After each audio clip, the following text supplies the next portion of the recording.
In the heart of ancient Greece, in a city forged from discipline and war, a king was condemned to die. He wasn't poisoned by a rival nation or struck down in the heat of battle. He was sentenced to death by his own people in the very city he swore to protect. He was a king who dared to fight for the poor, a king who dreamed of bringing his nation back to its former glory.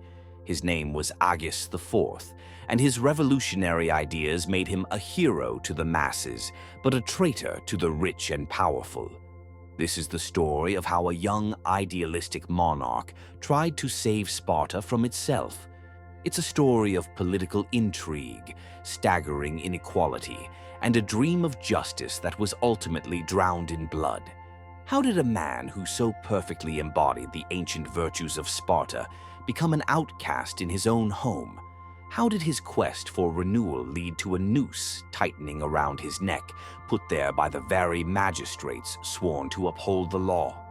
To understand this shocking betrayal, we have to look at the city he inherited, a city that was glorious in name, but rotten to its core.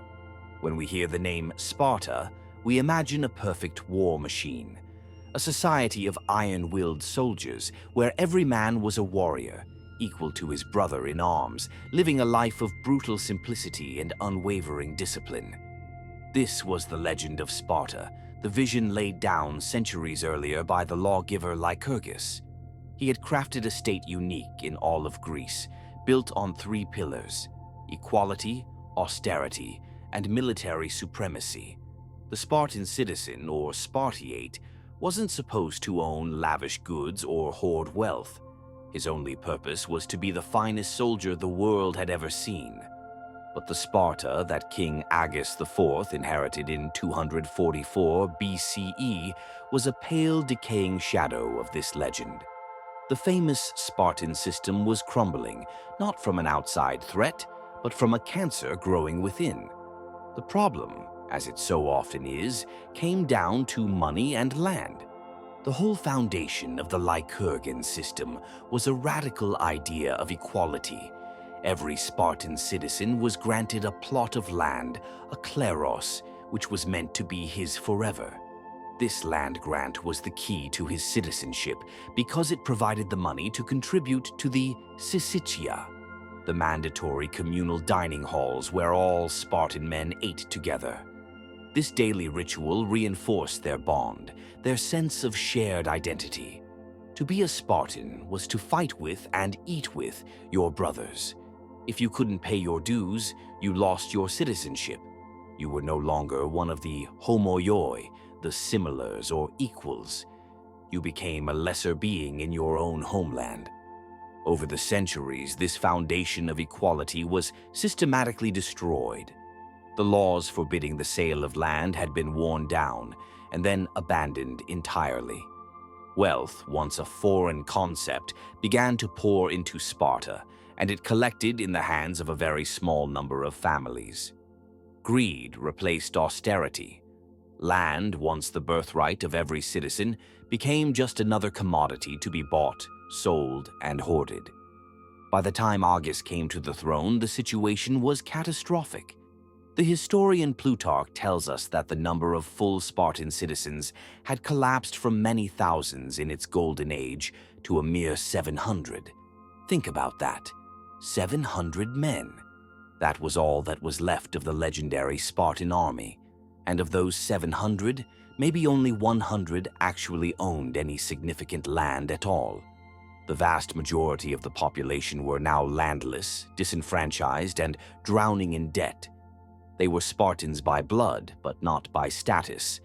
They lived in enforced idleness, unable to contribute to the common messes, stripped of their rights, watching as their city's legacy faded into memory. And what of the elite? That tiny fraction of the population who held all the wealth. They had abandoned the old ways completely.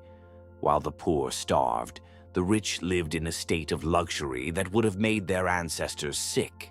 The communal messes, once a symbol of Spartan simplicity, had become lavish private banquets for the powerful.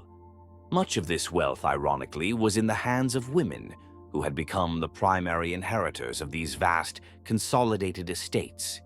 This concentration of wealth had thoroughly corrupted Spartan politics. The state was run by a complex system: two kings from two different royal houses, a council of elders called the Gerousia, and 5 annually elected magistrates called ephors, who held the real power to check the kings.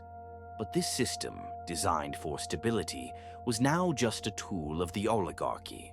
The rich controlled the council and the ephors, making sure that any threat to their wealth was swiftly crushed.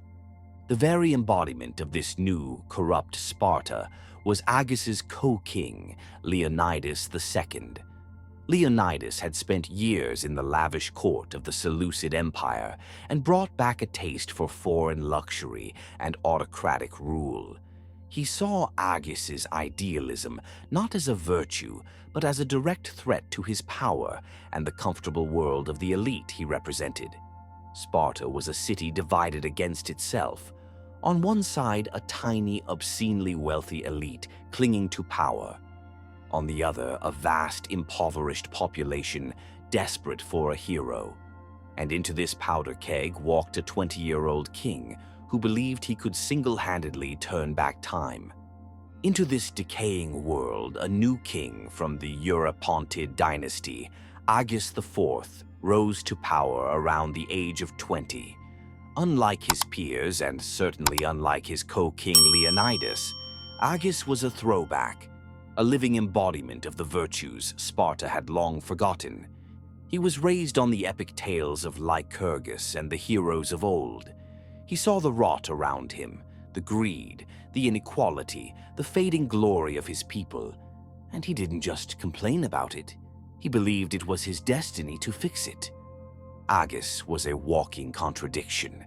In a society dripping with newfound luxury, he chose a life of austere discipline. He wore the simple, traditional Spartan cloak, let his hair grow long in the ancient style, and ate the plain food of his ancestors. He wasn't just a king in name. He was determined to be a king in character, a leader who led by example. His sincerity and youthful dignity made him, as Plutarch would later write, perhaps the most attractive figure in all of Spartan history. He saw exactly what was wrong with Sparta. The city was dying from 2 connected diseases: the crushing burden of debt on the poor and the obscene concentration of land in the hands of the rich. These 2 problems had hollowed out the citizen body, turning proud Spartiates into landless serfs and reducing the once invincible Spartan phalanx to a skeleton crew. His solution was as simple as it was radical: turn back the clock. He proposed nothing less than a full restoration of the Lycurgan constitution. He wasn't just suggesting a few new policies, he was calling for a social and economic revolution, a complete reset of Spartan society to its founding principles. Such a revolutionary idea would have been dead on arrival without powerful allies. And here, Agis achieved his first and perhaps most surprising victory. He found his most fervent supporters in the 2 people who seemingly had the most to lose: his own mother, Agesistrata, and his grandmother, Archidamia. These 2 women were among the wealthiest individuals in all of Sparta, owning vast tracts of land and a huge number of loans. Yet, inspired by Agis's vision, they threw their full support behind him. They promised to lead by example, vowing to surrender all of their immense property to the state as soon as the reforms began. With their backing and the help of other influential figures like Lysander, a respected magistrate he helped get elected as an ephor, Agis began to build his coalition. Lysander was instrumental, helping the young king shape his revolutionary ideas into a concrete political program. For the downtrodden masses of Sparta, Agis was more than a king. He was a savior. He was the answer to their prayers, a leader who not only saw their suffering, but was willing to challenge the entire power structure to end it. The stage was set for a monumental clash between an idealistic young reformer, backed by the desperate populace and a powerful, entrenched oligarchy led by a cynical king who would do anything to protect the status quo. The soul of Sparta was up for grabs, and Agis was ready to risk everything to claim it. King Agis IV didn't come to the Spartan assembly with vague promises. He came with a detailed four-point plan for the complete rejuvenation of the state, a plan so audacious it would either save Sparta or tear it apart. Each step was a direct assault on the decay that had taken hold. His first move was the most explosive, the prompt cancellation of all debts. This was the cornerstone of his popular support. For generations, small farmers had been taking out crippling mortgages on their ancestral lands, often just to pay their mandatory fees for the public messes. This cycle of debt was the primary way the poor lost their land and their citizenship. Agis proposed a clean slate. All debt records and mortgage bonds, every document that shackled the common man to the wealthy elite, would be brought to the agora and burned. Imagine the sheer power of this proposal. It was a jubilee, a promise of liberation for thousands who had known nothing but financial servitude. The second part of the plan was even more radical: the redistribution of land. This was the measure that struck terror into the hearts of the oligarchy. Agis proposed that all the land in Laconia be pooled together and redivided. He planned to create 4,500 equal plots for the remaining full citizens and for those who had lost their status but were of good Spartan stock. He then went even further, planning an additional 15,000 plots for the Perioikoi, the free, non-citizen inhabitants of the surrounding towns who served in the army but had no political rights. This wasn't just about restoring old families. It was a pragmatic move to drastically increase the number of men available for the military. The third point was the expansion of citizenship. Agis understood that 4,500 citizens were not enough to restore Sparta's military might. His plan called for granting full citizenship to deserving Perioikoi and even certain foreigners who were physically fit and could be assimilated into the Spartan way of life.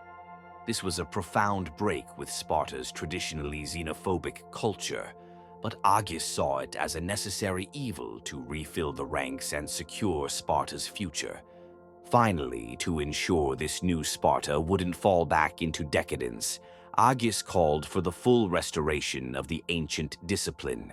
This meant bringing back the brutal educational system known as the agoge, which had forged Spartan boys into the world's most feared soldiers.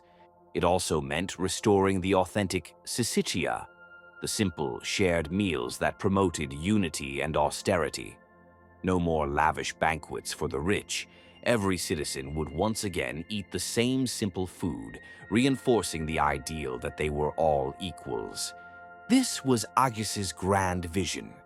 To show his own commitment, Agis, along with his mother and grandmother, publicly pledged their own vast fortunes and estates to the cause, a gesture of self-sacrifice that electrified the common people. It was breathtakingly bold, and it guaranteed a fight to the death with the forces of the old guard. The battle lines were drawn. With his revolutionary plan unveiled, Agis ignited a political firestorm. The wealthy elite, with co-king Leonidas as their champion, immediately mobilized to crush the reforms. They saw Agis not as a savior, but as a dangerous radical who would rob the rich to give to the poor, all to build his own loyal army. The fight for Sparta's future would be fought in its ancient halls of power. The first major showdown took place in the Gerousia, the Council of 30 Elders. These were the most powerful men in Sparta, and most were aristocrats whose wealth was directly threatened. Agis and his ally Lysander argued their case, insisting their plan wasn't new, but a restoration of Sparta's most sacred traditions. Leonidas led the fierce opposition. The debate was intense, and when the votes were cast, Agis's proposal was defeated by a single vote. It was a huge blow, but Agis and Lysander weren't about to give up. They decided on a bold and constitutionally dubious move. Lysander dug up an ancient obscure law that forbade any descendant of Hercules, which all Spartan kings were, from marrying a foreign woman. Leonidas was guilty. He had married a woman from the Persian-influenced Seleucid court. Facing deposition and a trial, Leonidas fled into exile, seeking refuge in a temple. With his chief rival gone, Agis moved swiftly. He had Leonidas officially deposed and installed a more compliant co-king, his own uncle, Cleombrotus, who also happened to be Leonidas's son-in-law. Now, with both kings and the ephors on his side, Agis finally had the power to act. His first move was a moment of incredible drama. In the middle of the Spartan agora, a huge bonfire was lit. The ephors brought out all the ledgers, contracts, and mortgage documents, the written records of the people's enslavement. As the population watched in jubilation, they were all thrown into the flames. For a moment, it seemed like the revolution had succeeded. The greatest burden on the people was gone. But here, a fatal mistake was made, born from a betrayal within his own camp. The people clamored for the second part of the plan, the redistribution of the land. But it was delayed. The person responsible was Agis's own uncle and key advisor, Agesilaus. While Agesilaus had publicly supported the reforms, his motives were rotten with self-interest. He owned vast estates, but also had vast debts. He was thrilled to see his debts cancelled, but had no intention of giving up his land. He used his influence to stall, making excuses and arguing it wasn't the right time. This delay was catastrophic. It shattered the momentum of the reforms and sowed doubt among the people, who started to suspect they had been tricked. The unity of the movement fractured. The poor grew disillusioned, while the rich, who had been momentarily stunned, were given precious time to regroup and plot their revenge.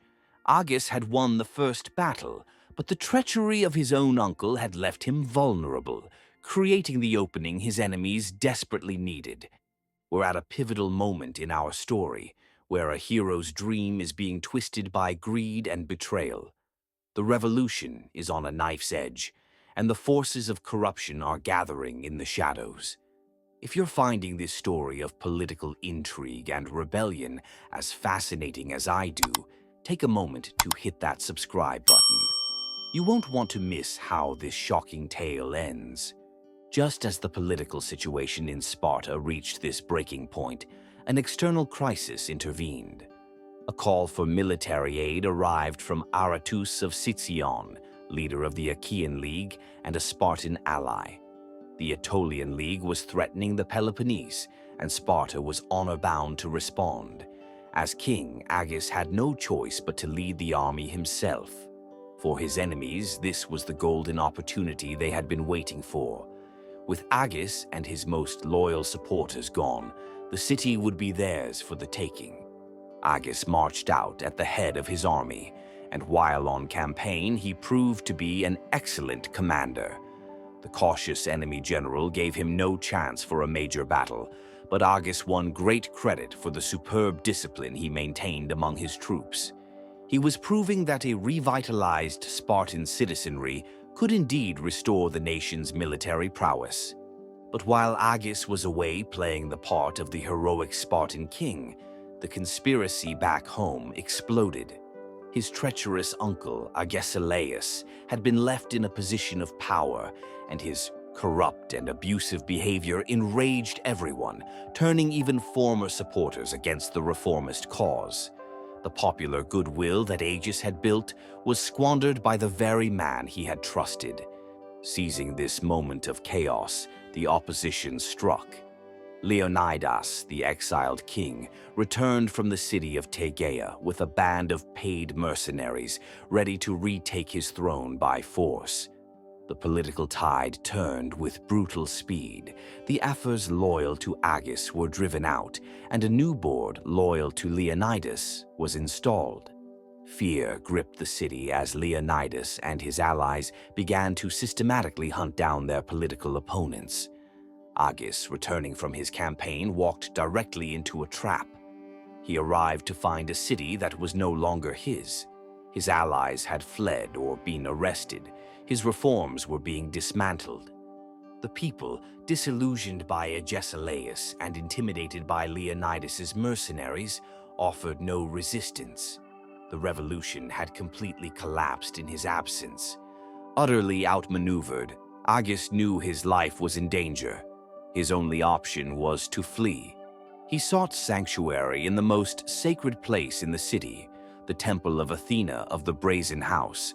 He was now a prisoner in a holy place, trapped and surrounded by his enemies, his dream of a renewed Sparta lying in ruins.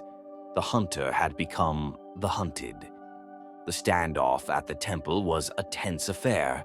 Leonidas and the new ephors controlled the city, but they couldn't just storm the temple and drag Agis out. To violate such a sacred sanctuary was a grave sacrilege that could turn even their own supporters against them. They needed him to leave willingly. They just had to wait for their chance. That chance came not through an elaborate trick, but through a moment of opportunity. According to the historian Plutarch, Agis would occasionally leave the temple, escorted by a few loyal friends, to bathe. Several of these supposed friends were now secretly in league with his enemies. One day, as he returned from the bathhouse, they greeted him as normal, but as they walked, they seized him. One of them, a man named Democharis, threw a cloak over Agis's head and dragged him away. The betrayal was swift and absolute. He was immediately hauled off to the prison. A sham trial was quickly convened inside the prison itself because the ephors feared that a public spectacle might incite a riot. The charges were the ultimate irony.